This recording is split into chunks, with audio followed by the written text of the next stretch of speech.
অভিষেক বন্দ্যোপাধ্যায় বীরভূমের জনসভার পাশাপাশি আজ আসানসোলে মুখ্যমন্ত্রী মমতা বন্দ্যোপাধ্যায়ের জনসভা রয়েছে। বিস্তারিত জানবো, আমাদের সঙ্গে রয়েছেন আমাদের প্রতিনিধি পবিত্র বন্দ্যোপাধ্যায় রয়েছেন আমাদের সঙ্গে। পবিত্র, আজ মুখ্যমন্ত্রী মমতা বন্দ্যোপাধ্যায়ের কোথায় কোথায় জনসভা রয়েছে এবং কি কি কর্মসূচি রয়েছে, কি জানতে পারছো?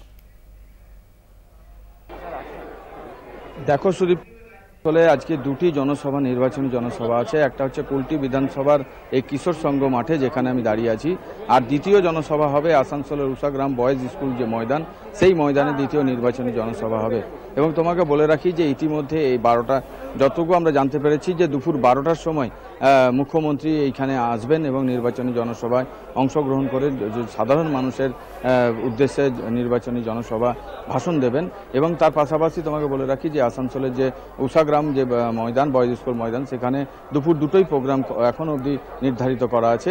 এরপরে তোমাকে বলে রাখি যে ইতিমধ্যে এইখানে মানুষের ঢল নামতে শুরু করেছে, মানুষের ভিড় হতে শুরু করেছে। ইতিমধ্যে পুলিশ প্রশাসনের পদক্ষেপ যথেষ্ট চোখে পড়ছে। এবং তোমাকে বলে রাখি যে ইতিমধ্যে একবার ট্রায়াল রান হেলিকপ্টারের যে হেলিপ্যাডে ট্রায়াল রান করতে এসে নামতে দেখা যায়। এবং তারপরে তারা এখন তোমাকে বলে রাখি আস্তে আস্তে এই এলাকায় যে ভিড়, উপচে পড়া ভিড় হবে, তা এখন থেকেই মানে মর্নিং শোজ দ্য ডে, সকাল থেকেই তা দেখা দিচ্ছে। এবং এলাকায় কাতারে কাতারে লোক ঢুকছেই মঞ্চে। তোমাকে বলে রাখি যে এবং মুখ্যমন্ত্রী যেটুকু আজকে নির্বাচনী কার্যালয় এবং তারপরে এই নির্বাচনী জনসভার পরে তার আবার আসানসোলের জনসভা, নির্বাচনী জনসভা হবে।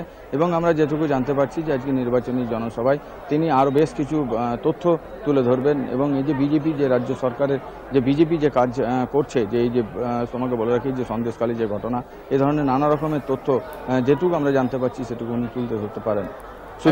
পবিত্র, তোমাকে অনেক ধন্যবাদ।